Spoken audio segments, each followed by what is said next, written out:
tu minha alma a Deus suplica e não recebe, confiando fica em suas promessas que são muito ricas e infalíveis pra te valer. Porque te abate, ó minha alma, e te comove, perdendo a calma. Não tenhas medo, em Deus espera, porque bem cedo Jesus virá. Ele intercede por ti, minha alma, espera nele com fé e calma. Jesus de todos teus males salva e te abençoa dos altos céus. Porque te abates, ó minha alma, e te comove, perdendo a calma. Não tenhas medo, em Deus espera, porque bem cedo Jesus virá. Terás em breve as dores findas no dia alegre da sua vinda. Se Cristo tarda, espera ainda mais um pouquinho e o verás. Porque te abates, ó minha alma, e te comove, perdendo a calma. Não tenhas medo, em Deus espera, porque bem cedo Jesus virá.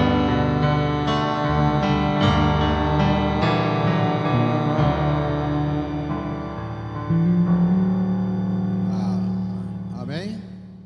E a bênção do nosso Senhor Jesus Cristo esteja com cada um dos nossos ouvintes. Iniciamos mais uma programação de fé com uma palavra poderosa ao seu favor. Mas deixarei no meio de ti um povo humilde e pobre, e eles confiarão no nome do Senhor 24 horas. Mas deixarei no meio de ti um povo humilde e pobre, e eles confiarão no nome do Senhor. Preciosos ouvintes, é o que escreve o profeta Sofonias, no capítulo 3, versículo 12. Deus prometendo deixar um povo humilde e pobre, e este povo confiarão no nome do Senhor.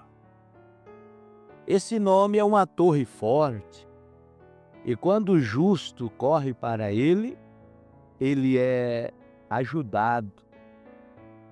Ele é ajudado no momento exato.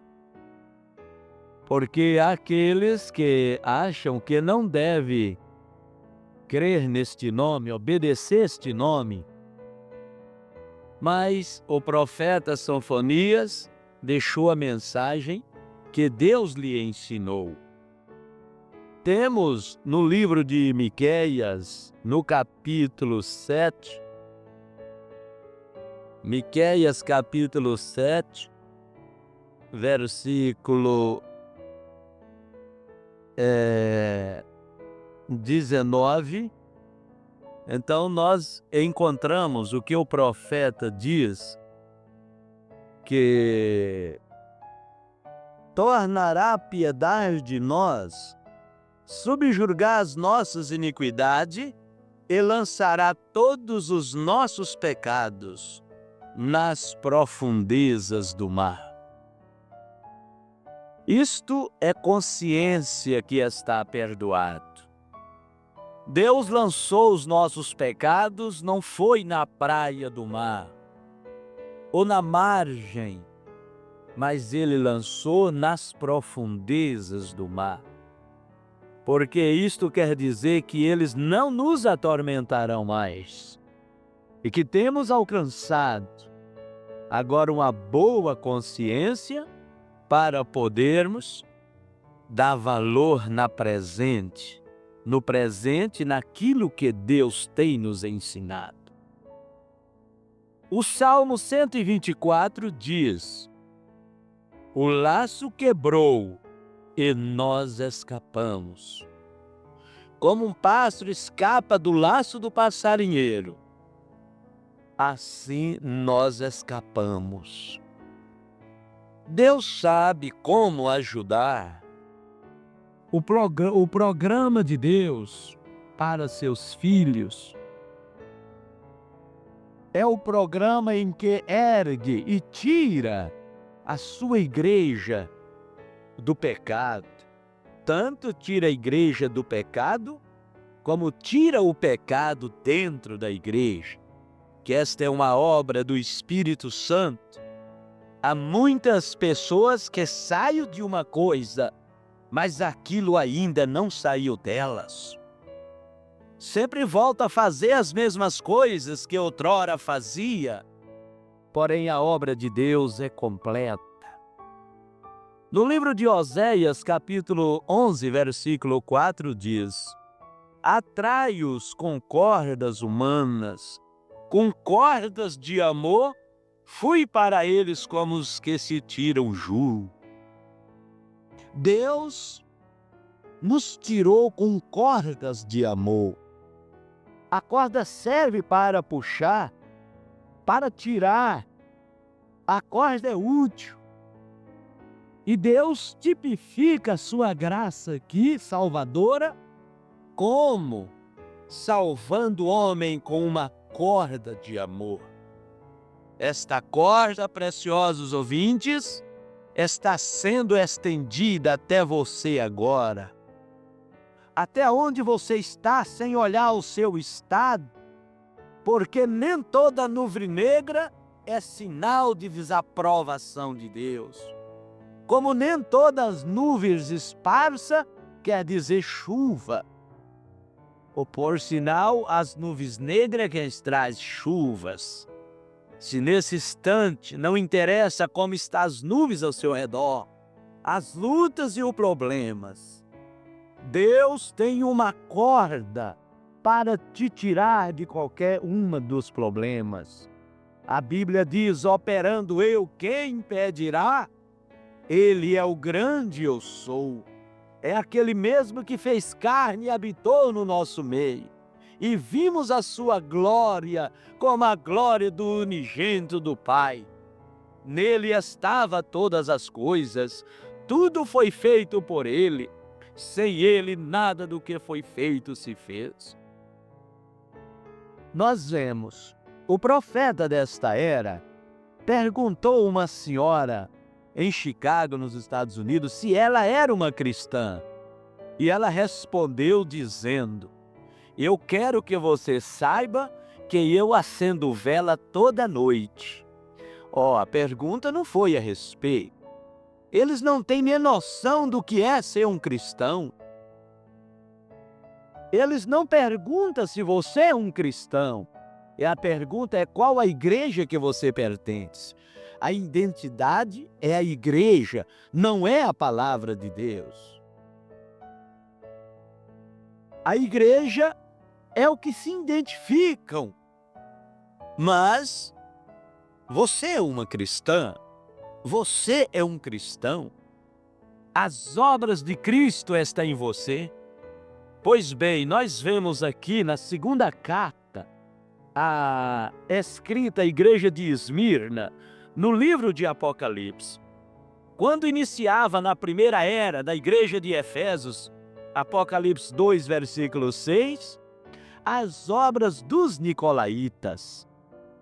E esta obra dos nicolaítas começou com uma obra, depois ela se tornou uma doutrina e por fim ela veio ser um espírito coroado.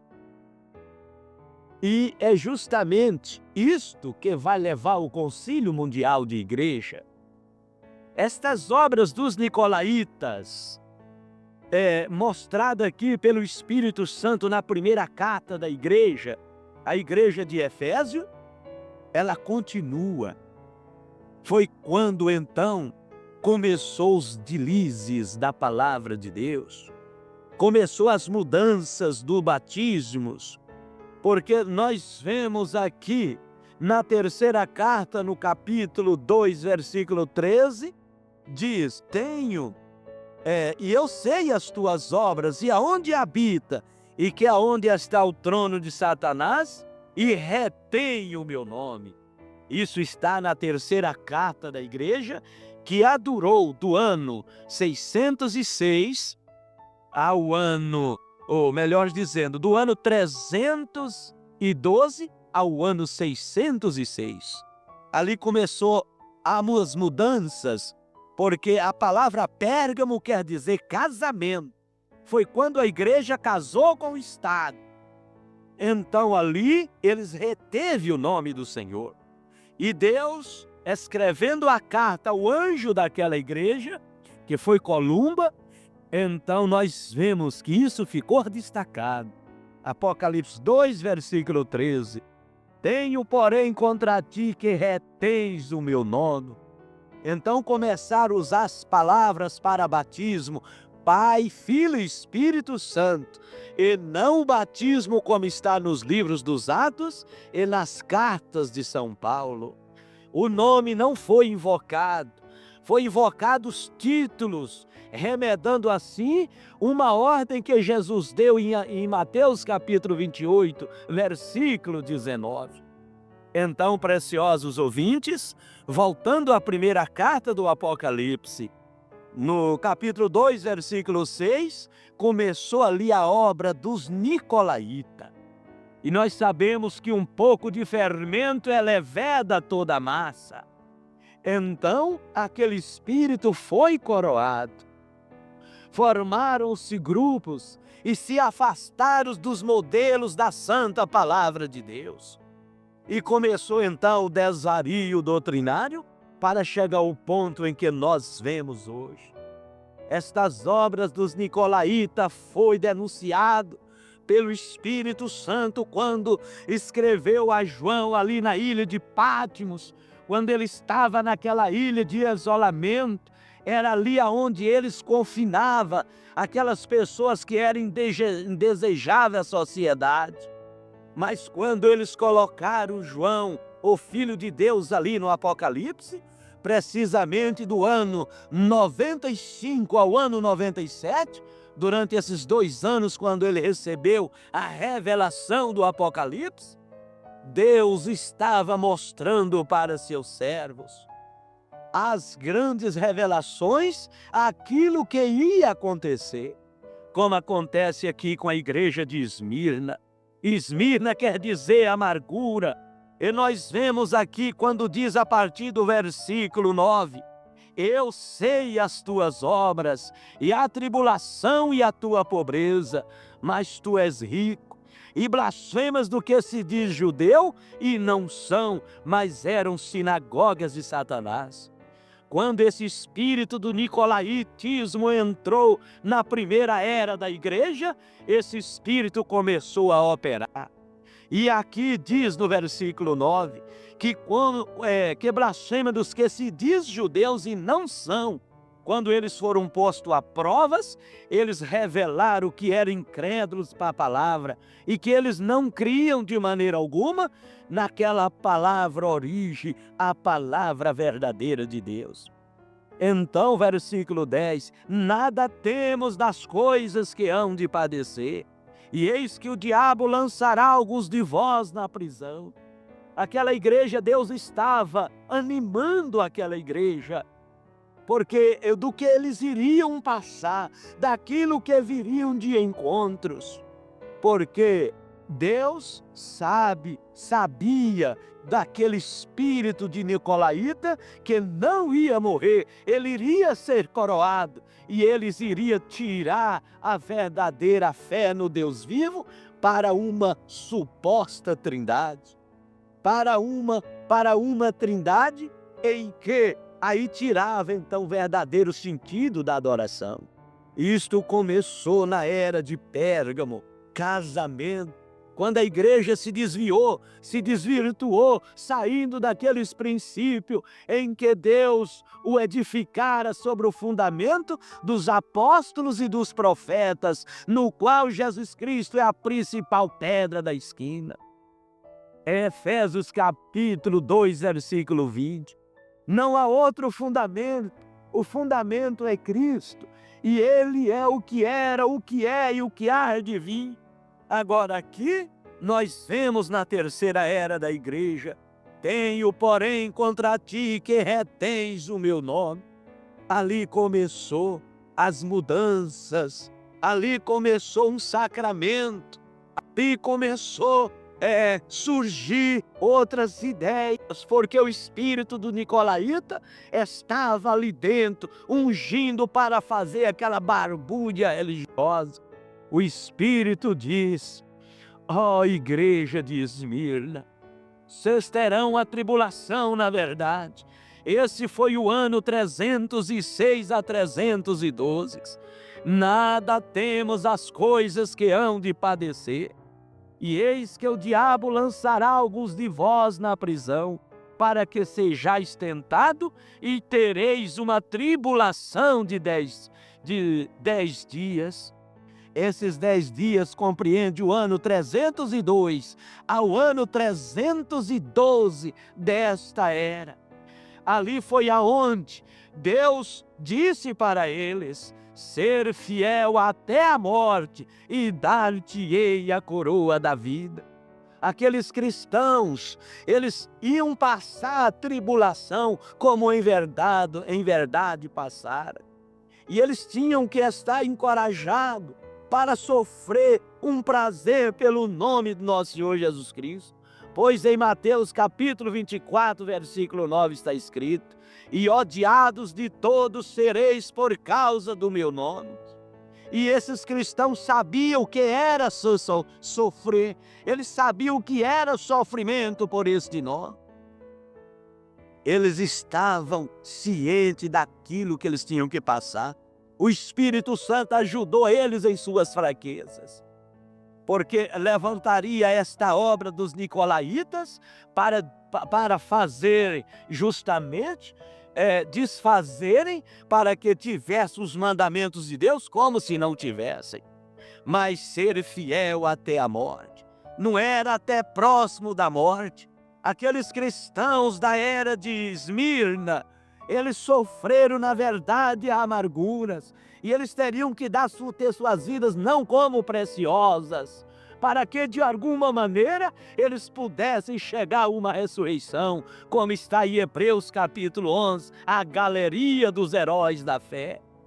Eles não tiveram suas vidas como preciosas. Eles olharam para Jesus, o autor e consumador da fé, quando eles estavam ali, sendo odiados, jogados nas arenas, pisoteados, mas na alma daqueles santos verdadeiros tinha uma força, Deus sabia como ajudá-los naqueles momentos cruciantes. Ser fiel até a morte, isto não é para qualquer um. Isto é para aqueles a quem Deus compadece. Isto é para aqueles em que Deus tem tratado com eles. Ó igreja de Esmirna, esta tribulação, ela será momentânea, ela não pode ser eterna, mas tenha bom ânimo, eu venci o mundo. Deus nunca deixou os seus, pois ele disse em Mateus 28, depois de sua ressurreição: e eu estou convosco todos os dias, até a consumação dos séculos. Aqueles irmãos eram confortados por estas palavras. Agora hoje, quem está sendo odiado pelo nome de Jesus? Para começar, eles nem creem no batismo em nome do Senhor Jesus Cristo. Como que eles podem sofrer? Como que eles podem ser odiados pelo nome de Jesus? Este nome dá prazer. Este nome é o nome em que eles, quando eles iriam entrando nas arenas, alguém dizia: vocês não têm medo? Eles diziam, os santos diziam: não temos medo daqueles que podem matar o nosso corpo e nada pode fazer por nossos espíritos, mas temei antes aquele que pode matar o corpo e lançar o espírito em prisão. Esses cristãos da segunda era da igreja, eles foram vitoriosos. Eles não tiveram suas vidas por preciosas. E quando então os leões lhe tragavam, eles diziam: ó Senhor Jesus, em tuas mãos entrego o meu espírito. Eles estavam encorajados. Eles sabiam que o Pai tinha uma coroa da justiça para lhes dar. Eles sabiam, como diz a Bíblia: guarda o que tens, para que ninguém tome a sua coroa. Então eles mantiveram firme, coeso, eles não dobraram adiante daquelas obras dos nicolaítas. Eles preferiram sofrer na carne, na pele, para ter uma melhor ressurreição. Eles eram comprados por um bom preço. As suas vidas estavam nas mãos de Deus. Eles não temiam as coisas que podia padecer aqui, como em verdade padeceram. Mas eles atravessaram do outro lado. Eles chegaram como santos vitoriosos. Por isso, Salmo 24 diz: abres, ó portas eternas, para que entre o Rei da Glória. Quem é este, o Rei da Glória? É o Senhor justo juiz na batalha. Esse Senhor justo juiz estava com esses irmãos na segunda era da igreja. Esta igreja derramou sangue no passado. Muitos irmãos não tiveram suas vidas por preciosas. Este evangelho chegou a nós custando o caráter e a fibra de muitos santos que entraram nas catacumbas, que enfrentaram os leões, mas eles podiam ver como Estevão a glória de Deus. Na hora de suas dores, eles não viam as calúnias, mas eles estavam com suas mãos nas mãos de Deus, suas vidas nas mãos de Deus, e podia dizer: Senhor Deus, perdoa-os, porque não sabe o que faz.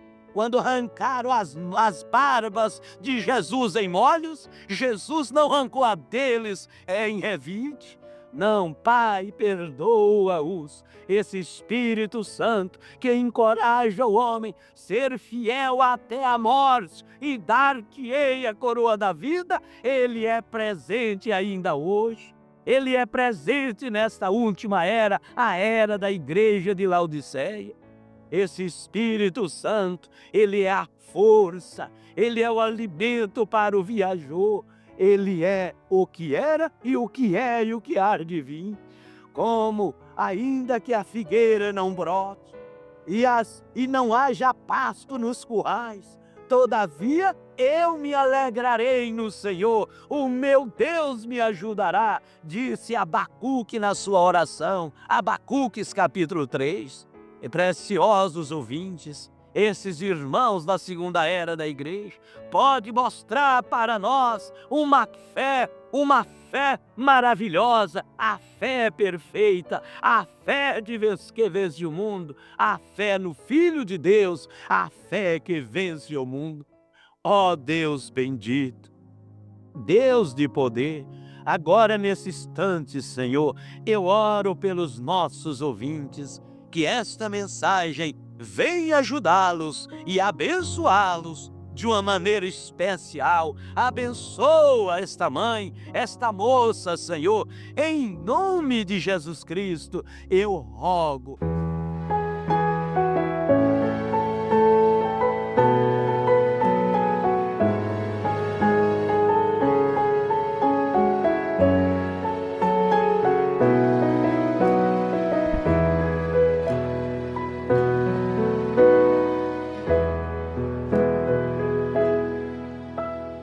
Quando o servo de Deus é jogado no fogo, não vai sozinho, o Senhor logo envia seu anjo. Os 3 varões na fornalha ardente estiveram, mas em momento algum negaram a fé. Quando os 3 adentraram fornalha adentro,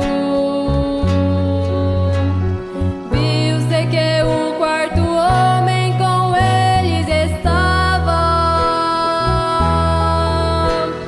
e o seu semblante brilhava com o brilho da luz.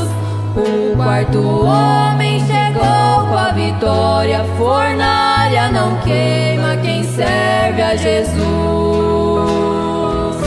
O fogo queimava, mas não consumia os servos de Deus, que até passeavam no meio do fogo, porque o 4º homem ali se encontrava. Igreja, não temas, se a chama do abismo te quer destruir, levante a cabeça e receba a vitória, porque o 4º homem está aqui. Não adianta investir contra essa igreja, se o 4º homem por nós todo instante peleja, com sua espada na mão o inimigo ferindo. Assim o anjo passeia em volta de nós. Não há fornalha que aguente um crente de fogo, não há problemas que possam o crente deter. Se ele está cheio do fogo espiritual, o 4º homem acompanha seus passos, destruindo os laços e a fúria do mal. O fogo queimava, mas não consumia os servos de Deus, que até passeavam no meio do fogo, porque o 4º homem ali se encontrava. Igreja, não temas, se a chama do abismo te quer destruir, levante a cabeça e receba a vitória, porque o 4º homem